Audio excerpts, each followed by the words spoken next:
Hey guys, what is going on? This is M46, and today we have another Project Patton video. Now, this was 6/13, so June 13th.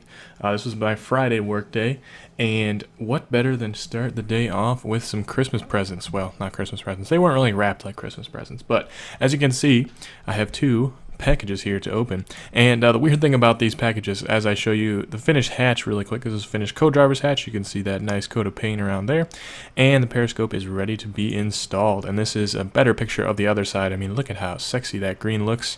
Of course, everything is painted army green, almost everything on the tank. Now, the weird thing about these packages is there was an outer covering, and then on the inside, the inside was actually like an Amazon box, but it was covered in wax. So Skip said that was because they were waterproof. And these boxes actually have been packaged since, and you can see it on here, 1961. So they've been there in there for a very long time. And this is the field and depot maintenance repair parts and special tool list for Periscope M13 from the Department of the Army, Washington, D.C. So pretty cool. And this says initial distribution. So this is actually new old stock is what they call it. So it is a new Periscope, but it is very old stock. And as you can see, there's the Periscope in there. And you can actually see through these pretty well. Nothing really wrong with the periscope. There was a little bit of condensation here on the inside, but that wasn't a big deal. We cleaned that off, no problem. And there is the installed periscope, what I've been working on the whole time. So periscopes are finished. That's the driver's hatch there, and the co-driver's hatch periscopes are installed. And this is the second one that it took me a little less time to open up. And then I had to paint. I do a lot of painting on the Patton, a lot of painting, because I don't think Skip likes paint as much as I do, but I like to paint. Painting is fun. And this is the battery. This is where the two batteries sit in here. And I had to hang that up. And our trusty, I don't know if you can tell, but our trusty paint stand is a forklift that I can move up and down, and works pretty well actually. And there's the forklift right there. And there is the before picture, all nice and red, and the after picture. I thought that shined pretty well. Now, the first day I really sucked at spray painting, and this day a little bit better. It looks a lot better now, and I can kind of tell the difference as to what I'm doing when it comes to spray painting. And then I had to this is called a dye. I had to dye. Basically what it does is it cleans off the threads of the bolts, so I had to clean that off. That is one of the most important tools when it comes to restoring a tank, because a lot of the old bolts and a lot of the old threads are very tight, so you gotta basically clean out the threads. And with a dye you can also tap in a dye. So this one's a dye. The tap you can actually send through the screws, or send through the nuts, and send through anything that needs the threads opened up on there. So it ends up working out pretty well. It's almost like they're new. And then this is actually what's behind me up on the wall. I figured I'd show you guys that. It's a 50 cal there, and a 30 millimeter, not a 30 cal. That is actually a 50 cal. So somebody corrected me on that. Thank you for correcting me. I said the co-driver's gun was a 30 cal. That's not even close. It's a 30 mil. So this is the engine, the full engine deck that you can see now. And Skip had the turret turn because we were installing the air cleaners, and those go. You can barely see one right here, but they stick out right there and right there. They stick out from the back of the turret.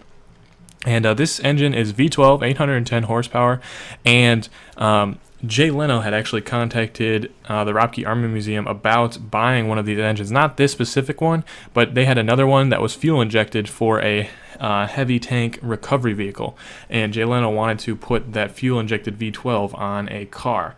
So Fred, the guy that actually founded Ropke Armor, said, no, this engine doesn't work very well. You're going to have to find something else. So what's Jay Leno actually did is he took an engine exactly like this, V12, pretty ridiculously big tank engine, and he had a fuel injector built for himself, and then end up putting it on a car. I think it's called the tank car. Jay Leno has one of those, and this engine is actually in a car. It's kind of crazy because this thing is absolutely massive, and it sounds massive as well. And then I got to drive the skid loader, of course. I love driving skid loaders. Skid loaders are my little fun thing to do, basically like a video game in real life.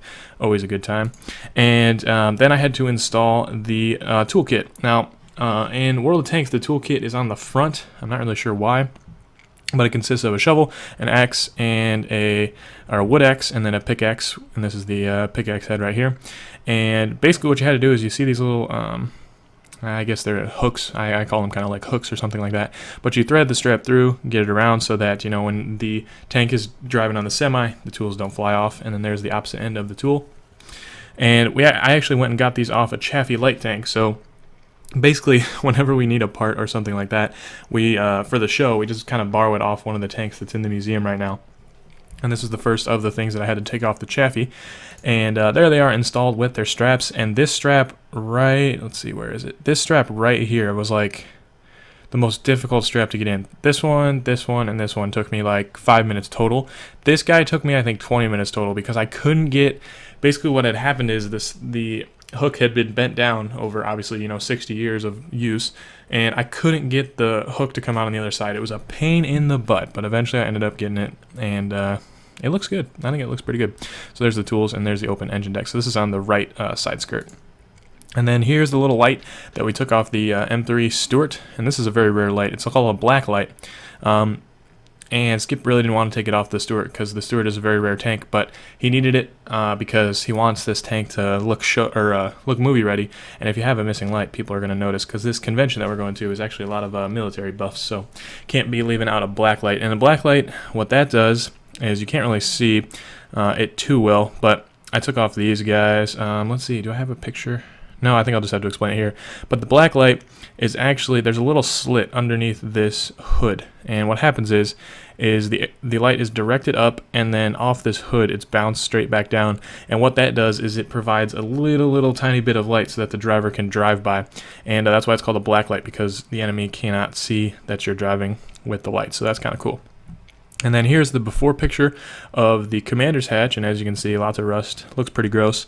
And looking down into the commander's, and obviously this thing has been gutted because we Skip did paint this all white, so he hasn't put anything back in yet, but obviously I'll be giving you guys progress pics. And then this is the loader's hatch. I thought it was the gunner's hatch, but I don't know if Skip told me wrong, or I would assume it's the gunner's hatch because the gunner's sight is right in front of him, but I'll have to ask Skip about that. I wasn't 100% sure because we talked about it a few different ways. And then as you can see, that's what about 60 years of rust does, and basically it's rusted all around where the rubber gasket meets the latch, and then of course the handle is pretty rusted. And then we can do an after picture of the painting. Now obviously we didn't paint any of the pad. We want to avoid the pad as much as possible, but as you can see, nice little paint job there, and I missed a little bit of a spot there. I went back and touched that up later.